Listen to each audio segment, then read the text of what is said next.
1929, my grandfather, Levon Maddox, was almost lynched. He was about 10, almost 11 years old at the time, lived in Savannah, Georgia, and was working for a white family. The white woman of that family made an advance towards him. He ran from her. And his family knew, in order to protect his life, that they had to put him on a bus and send him to the north. To be separated from his family at such a young age for such a horrible reason. A few years later, he met a lady named Marion. They fell in love, got married. She became my grandmother. Now, Marion's family had their share of hardships as well. In fact, her parents were very successful business entrepreneurs and owned several businesses. They decided to buy a home in a white neighborhood upstate New York. When they went back to check on the home, they found that their house was burnt to the ground. They experienced economic hardship because of this. Now, my family has many stories. Stories of having to find joy in the face of intentionally inflicted pain. Achieve great accomplishments despite constant obstruction. Survive in the face of death threats.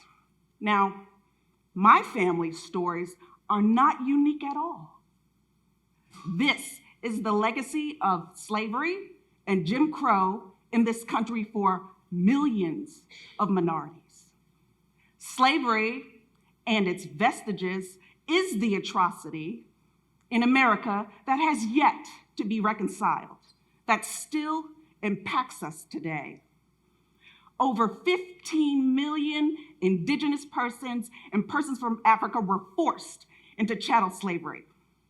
They endured unspeakable horrors, sexual exploitation, family separation, so many forms of dehumanization in order for their labor to serve as the foundation of wealth for this country.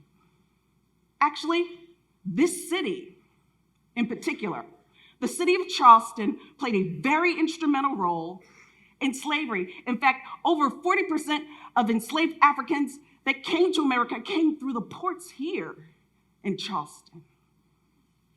Unfortunately, it is an atrocity that our educational systems fail to properly address, resulting in many Americans not having the understanding of this history, nor of the white supremacist culture and ideology that supported it. But we should, because it's still with us.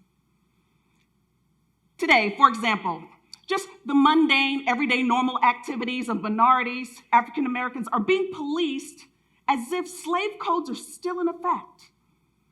Whether we can walk down the street and go to a store and buy a bag of candy and an iced tea, or sit in a coffee shop, or go to a public park just to have a barbecue. Our lives are being monitored, and it is often leading to very tragic results.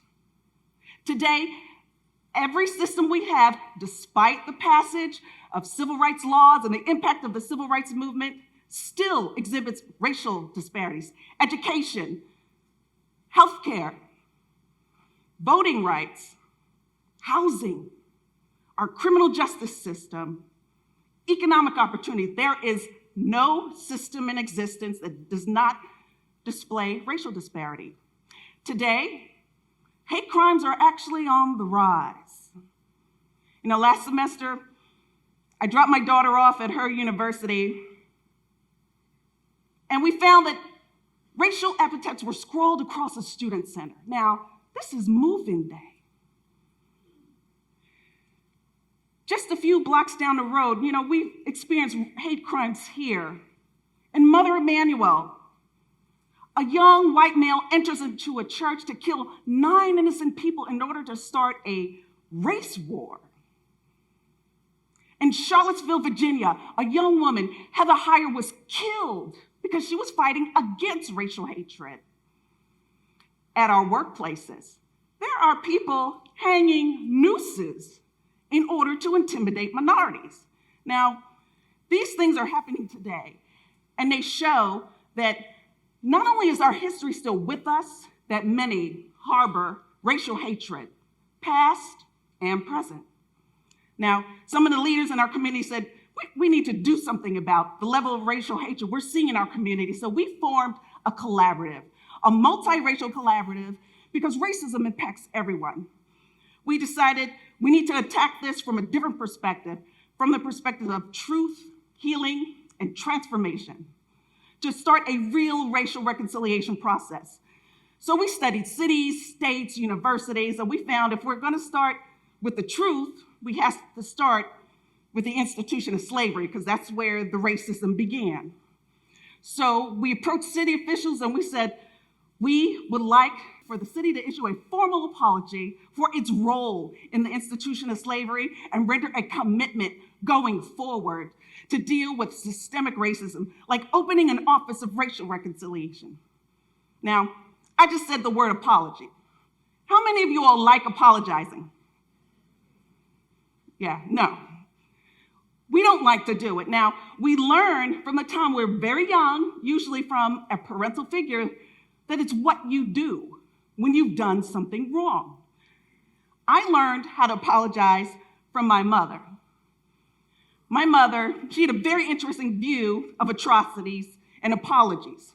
She was an immigrant from Cuba. She experienced extreme racism, poverty, and she would often say the racism in the States reminded her so much of the racism she experienced in Cuba. So apologizing to her was very difficult. When my brother and I would do something wrong, we would try to apologize. She would say, stop. I don't want to hear your apologies.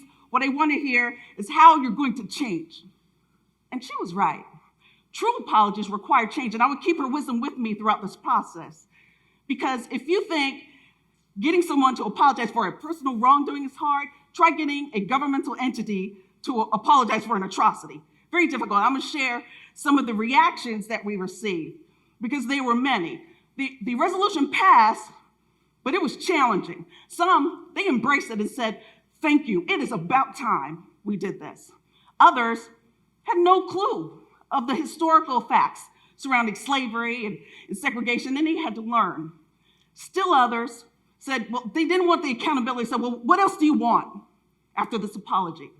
Then there are others that said, apology, you get one over my dead body. Then there were others that took it personally, said, well, why do I have to apologize? My ancestors didn't own slaves.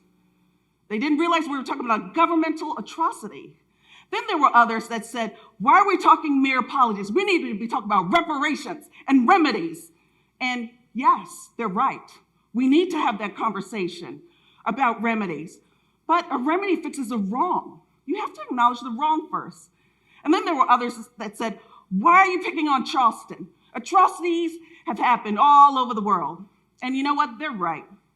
Atrocities have happened in other countries, of course.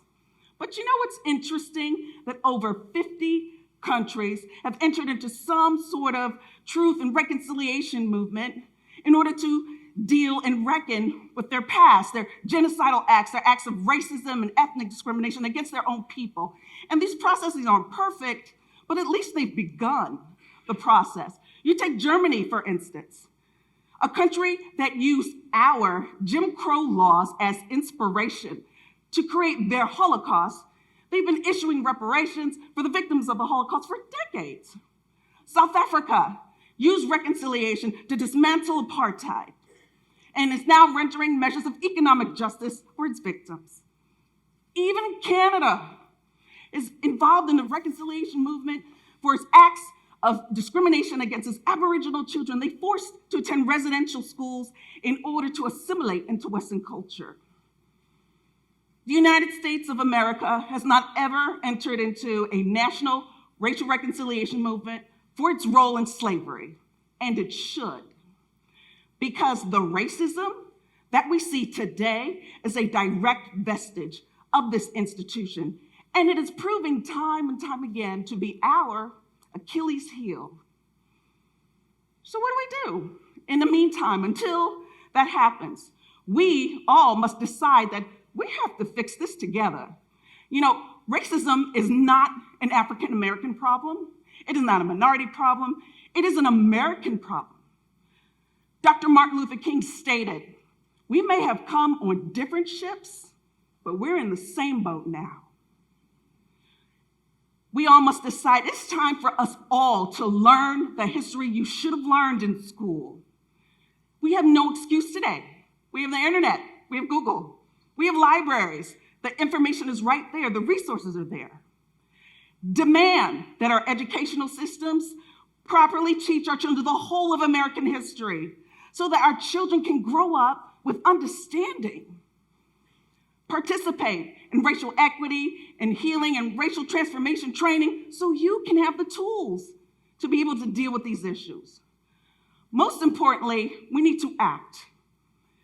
Just pick an area that is important to you. Is it education, criminal justice reform, housing? What is it? You must decide to engage and do something.